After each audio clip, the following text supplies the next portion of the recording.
क्या बोलूं, क्या मुझे बोलना चाहिए। तो एक तो घटना ये याद आई कि मोदी जी का भाषण चल रहा था, दरवाजा बंद करके अंदर आ जाइए, गर्मी बहुत है बाहर में, और यहीं पर समाचार मिला तो मोदी जी गुजरात के मुख्यमंत्री बने, और वहां पर भी एक बहुत लंबा रिकॉर्ड बनाया, और आज भारत के प्रधानमंत्री के रूप में भी नेहरू जी के रिकॉर्ड को तोड़ने वाले हैं। तो जोड़कर देखा जाए तो ये कामयाबी का किस्सा यहीं से शुरू होता है। अटल जी संभवतः 2 जगह से चुनाव लड़े थे, और यहां से चुनाव जीते। वो भी उनके करियर की शुरुआत थी।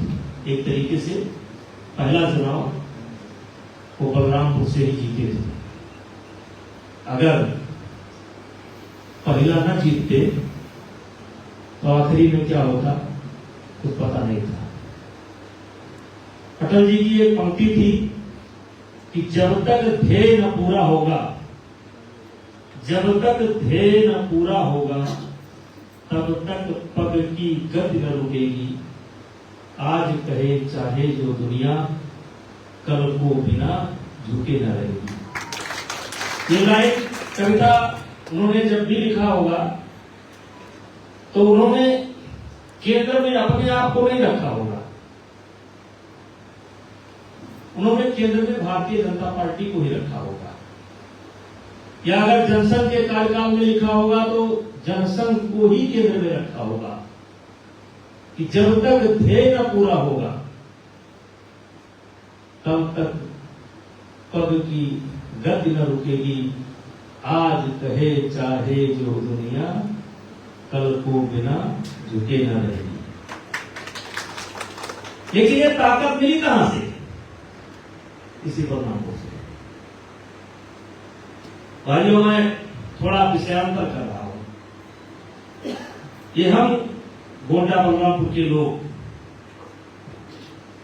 पहले हम सब जानते हैं कि गोंडा, बलरामपुर, श्रावस्ती, बहराइच, यहां तक कि खलीलाबाद तक, बस्ती, ये सब गोंडा क्षेत्र में आता था।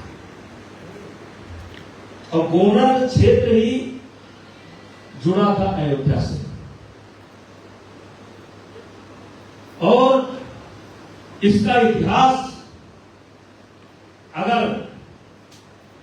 आप उठा करके देखें तो जैसे भगवान राम के 18 पीढ़ी पूर्व महाराजा दिलीप हुए।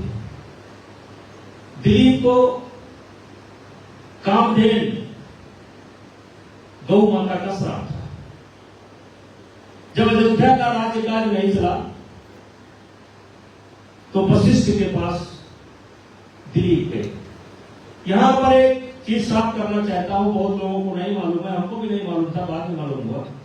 बहुत लोगों को यह असमंजस होता है कि वशिष्ठ दिलीप के भी कार्यकाल में थे, वशिष्ठ दशरथ के कार्यकाल में थे, जबकि दशरथ का कार्यकाल और दिलीप के कार्यकाल में 18 पीढ़ी का फर्क है।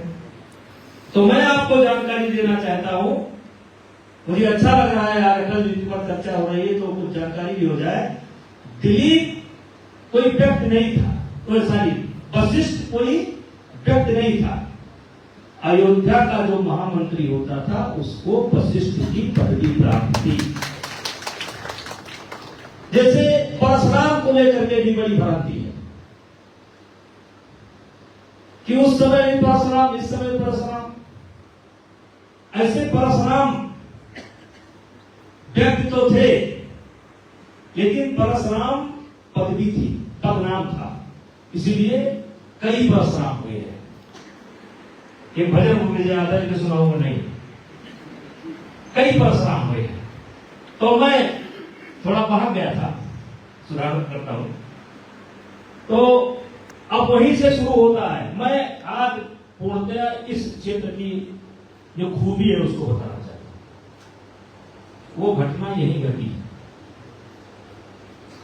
और यानी राम का पूरा, हमारे पूर्व सांसद जी बैठे हैं, इनके बगल में एक सीता माता की बहुत बड़ी झील है, 200-300 एकड़ में सीता द्वार। लेकिन इन वामपंथियों ने सबने हमारे इतिहास को तोड़ा मरोड़ा, जितना तोड़ मरोड़ सकते थे तोड़ा मरोड़ा। वो स्वामी तुलसीदास जी पैदा हुए परस्पर में, लेकर भाग गए, उनको बांधा। और मीडिया बंधुओं से मैं चाहूंगा तो चला लेना, नहीं क्या चलाना है वो बताता हूं। मैं चाहता हूं श्री रामचरितमानस को के काव्य को केवल भाषा विज्ञान को दे दिया जाए कि ये भाषा कहां का है, ये झगड़ा निपट जाएगा। अगर भाषा विज्ञान को दे दिया जाए ये झगड़ा निपट जाएगा। वैसे तो सब कुछ है अपने पास, लेकिन केवल भाषा विज्ञान को अगर दे दिया जाता, और तब बलरामपुर अलग नहीं था, तब गोंडा भी इसी में था। अब महर्षि जगदम्ब का भी इतिहास ऐसे मिलता है, पाराशर ऋषि का भी इतिहास ऐसे मिलता है। पुत्रेश यज्ञ जिन्होंने कराई, क्या नाम था वो, श्रृंगी ऋषि, उनका भी इतिहास ऐसे मिलता है। पांडवों ने अज्ञातवास काटा, उनका भी इतिहास ऐसे मिलता है। गौतम बुद्ध ने तपस्या किया, उनका भी इतिहास ऐसे मिलता है। रामदेव जिसके नाम पर कमा खा रहा है, रामदेव का नाम कमा खा रहा है, महर्षि पतंजलि का भी इतिहास यही से मिलता है।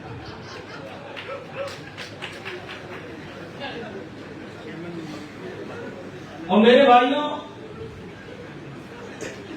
अब जैसे पांडवों को हमने जगह दी और यहां से जाते ही उनको भी राजकाज मिल गया, युद्ध करना पड़ा, अज्ञातवास यही प्रकार का था। अब देखिए 10वीं शताब्दी में एक सुहेल देव, सॉरी 10वीं शताब्दी में सैयद सालार मसूद गाजी, सैयद सालार मसूद गाजी जो शायद बाबर का भांजा था। अब बताओ कहां अफगानिस्तान सब रौनते रौनते यहां पहुंच गया श्रावस्ती में, और सुहेल देव भैया ने निपटा दिया, लिखे हुए हैं वहां जाकर के।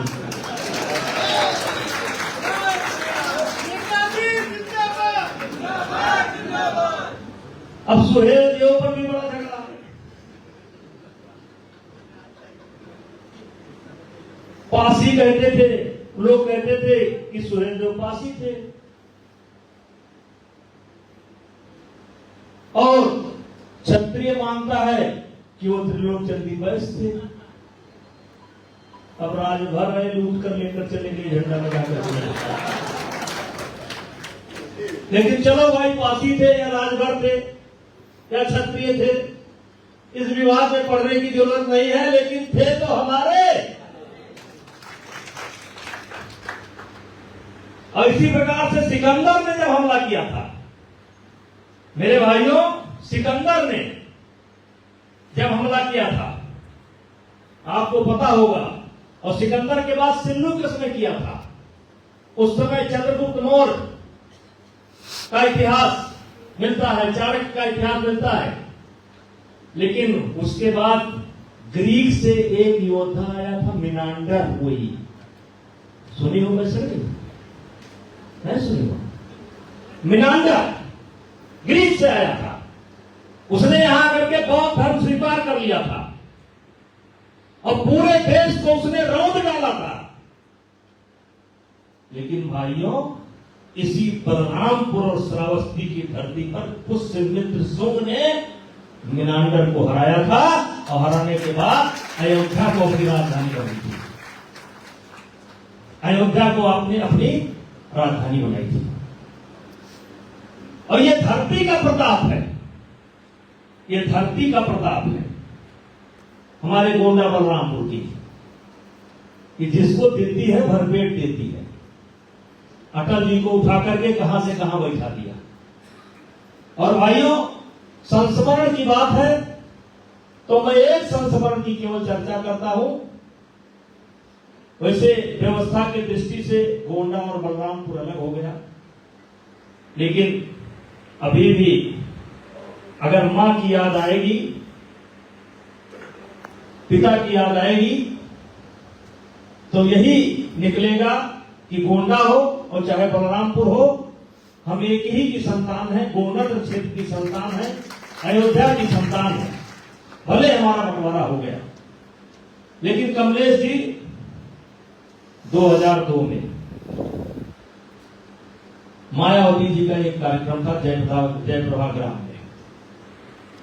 देश का कोई नेता, यानी कांग्रेस के चरम नेताओं को छोड़ करके देश के लगभग हर नेता उस मंच पर मौजूद थे। और मायावती जी अचानक उठती हैं और कहती हैं, जब उठी तो मैंने सोचा कि शायद बलरामपुर वाली ये जो सड़क है ये अटल जी के नाम पर। मेरे मन में आया कि आज उन्होंने कहा कि मैं घोषणा करने वाली हूं। हमने सोचा कि या तो इंजीनियरिंग कॉलेज, उस समय बड़ा महत्व था इंजीनियरिंग कॉलेज का, हमने या तो इंजीनियरिंग कॉलेज की घोषणा करेंगी और या तो आज इस गोंडा बलरामपुर वाली सड़क की घोषणा करेंगी। और तब तक वो गई और उन्होंने कहा कि मैं गोंडा के लोगों को खुशखबरी देना चाहती हूं। उन्होंने कहा कि मैं गोंडा का नाम बदल करके लोक नायक जयप्रकाश नारायण नगर रखती हूं। भैया, सबके कुर्सी तो नहीं हिली, लेकिन मेरी धरती हिल गई। और तुरंत मैं पहुंच गया, अपना विरोध दर्ज कराया। मायावती जी को बुरा लगा, जो काम 10 दिन में करना था उन्होंने आकर 4 दिन में कर दिया। अजट गजट सब हो गया। हमने एक आंदोलन निकाला, पदयात्रा की 222 किलोमीटर की। और यात्रा करने के बाद कुछ फोटोग्राफ लेकर के हम अटल जी के पास गए। जैसे मैंने पर्ची लगाई, अटल जी ने तुरंत हमें बुला लिया। कहे, बताओ क्या हाल है। हमसे हंसी मजाक बहुत करते थे, कई संस्मरण है, लेकिन फालतू सुनाने कोई फायदा नहीं। कहे, बताओ क्या हाल है। हम कहे कि हाल ठीक नहीं है। क्या हो गया। हम कहे कि हमने यही सब कहा। हमने कहा, देखिए अटल जी, ना मैंने कभी पेट्रोल पंप मांगा, ना मैंने गैस एजेंसी मांगा, ना आपसे कहा कि मुझे मंत्री बना दीजिए। तो कहीं तो क्या मांग रहे हो। हम मांग कुछ नहीं रहे। हमने यही सब कहा, हम गोंडा बलरामपुर के लोग, जब भी चर्चा चलती थी तो इस बात पर खुश हो जाते थे कि आज के प्रधानमंत्री अटल बिहारी वाजपेयी को सबसे पहले लोकसभा में पहुंचाने वाला गोंडा बलरामपुर की जनता है। यही कह करके हम खुश हो जाते थे। तो उसमें उन्होंने कहा कि इसमें झूठ क्या है। हमने कहा झूठ कुछ नहीं है, लेकिन अब हमें कहना पड़ेगा कि आज के प्रधानमंत्री अटल बिहारी वाजपेयी को पहले वाले गोंडा, अब वाले लोक नायक जयप्रकाश नारायण नगर की जनता ने कही क्या है। अरे हमने कहा मायावती ने नाम बदल दिया। क्या हुआ। हमने मायावती ने नमो बदल दिया। भाइयों, उनकी मूर्ति है, हम मानते हैं कि वो बैठे हुए हैं। राणा की पुतली फिरी नहीं तब तक चेतक मुड़ जाता था। मेरे अंदर ये भाव पैदा हुआ, तब तक ऐसे किया, पता नहीं कैसे, मतलब हाथ ऐसे किया, इशारा किया, और 30 सेकंड में मायावती सामने। कहा मुख्यमंत्री जी, आपने गोंडा का नाम बदल दिया है। हमारे सांसद, ऐसे कहा, हमारे सांसद बृजभूषण सिंह जी नहीं चाहते हैं कि इसको नाम को बदला जाए, इसको रोक दीजिए। बृजभूषण सिंह, हमारे सांसद बृजभूषण सिंह नहीं चाहते हैं कि ये नाम बदला जाए, इसे रोक दीजिए। फिर चौथा वाक्य कहते हैं कि वहां की जनता भी नहीं चाहती है। और मेरे भाइयों, आज मैं अटल बिहारी वाजपेयी को गोंडा बलरामपुर की जनता की तरफ से इससे बड़ी श्रद्धांजलि कुछ नहीं हो सकती कि आज जो हम जड़ से जुड़े रह गए, अयोध्या से जुड़े रह गए, सनातन से जुड़े रह गए, अपने पूर्वजों से जुड़े रह गए, तो उसकी देन स्वर्गीय अटल बिहारी वाजपेयी है। आज मैं यहीं से पूरी गोंडा और बलरामपुर की जनता की तरफ से अकेले उनको नमन करता हूं। इतना बड़ा काम आपने कर दिया, इतना बड़ा काम आपने कर दिया। वैसे भी हमारे साथ हमेशा बहुत कुछ अच्छा नहीं होता है, हमारे मतलब हम सबके साथ बहुत कुछ अच्छा नहीं होता है, लेकिन अगर ये भी हो गया होता तो हम तो कहीं के न रहे होते। आपको पता होना चाहिए कि एक रोज एक इतिहास के जानकार हमारे पास खड़े थे, बैठे थे, कुछ चर्चा हो रही थी, प्रमाण सहित बोल रहे थे। लमती लोधपुर में जब अंग्रेजों का आमना सामना हमारा हुआ है, तो उस समय 20,000 के सैनिक राजा देवी प्रकाश सिंह के नेतृत्व में थे। इतनी बड़ी संख्या चित्तौड़ में भी कभी नहीं रही। यानी स्वतंत्रता की अलग हमने कब जगाई, मीनांडर को हमने कब हराया, सैयद सालार गाजी मसूद गाजी को कब हराया।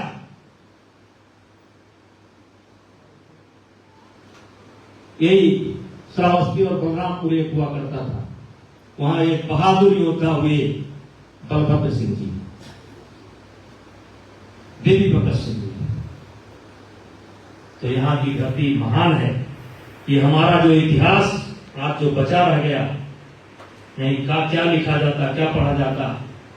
हम और अंजलि मिश्रा जी को हम अपने तरफ से बहुत धन्यवाद करते हैं। ये मुझसे सलाह लेती, इस बार भी इन्होंने सलाह लिया था। कम से कम आज इन्हीं के बदौलत अटल जी के नाम पर हम लोग इकट्ठा हुए। ये याद रखना चाहिए, अटल जी महामानव थे, महामानव थे वो। उनसे सब मिलते थे, विरोध करने वाले भी उनसे मिलते थे, विरोधी भी उनसे मिलते थे। लखनऊ में आते थे तो बहुत बड़ी संख्या में मुसलमान भी उनसे मिलते थे। एक तरीके से देखा जाए तो सबको विश्वास रहता था, छोटे से बड़े से को सबको विश्वास रहता था कि अगर हम अटल जी के पास पहुंच गए तो हमारी बात सुनी जाएगी। और लोकतंत्र में यही होना चाहिए। लोकतंत्र में अगर जनता का विश्वास टूट गया तो लोकतंत्र की सेहत के लिए ठीक नहीं है।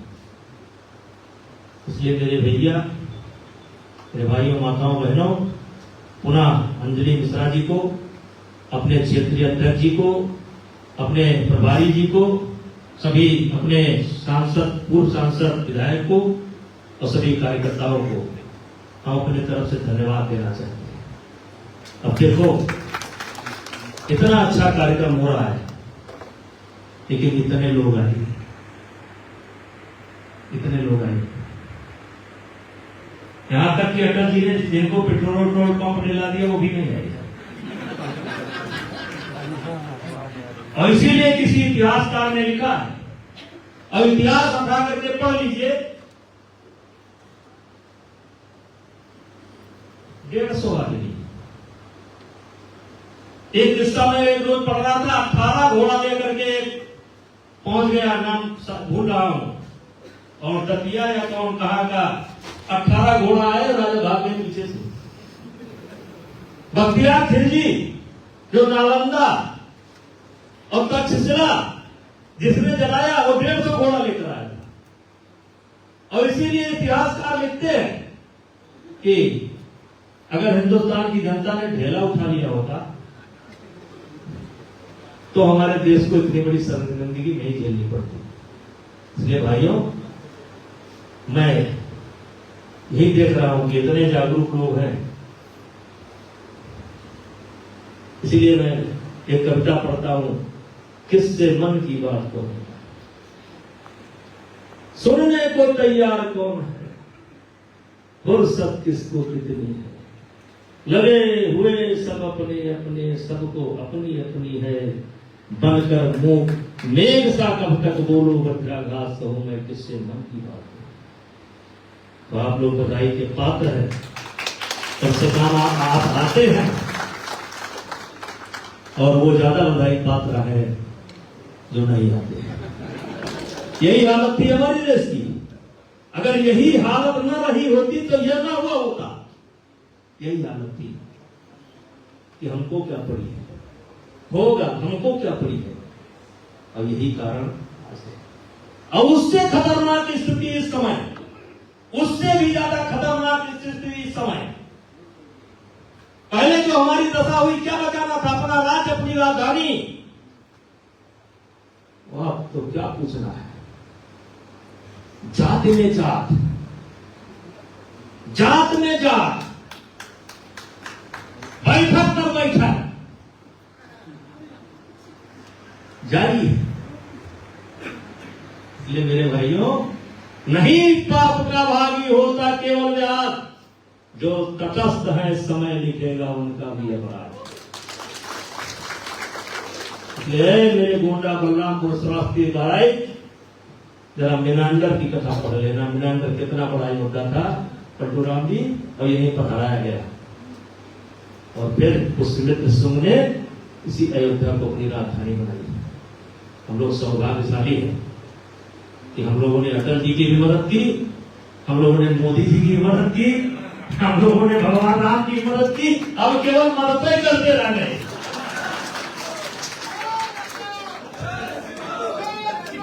पूरा आपको बहुत बहुत धन्यवाद। बोलो भारत माता की। हमें भारत में खाली मदद करना है। बोलो भारत माता की जय।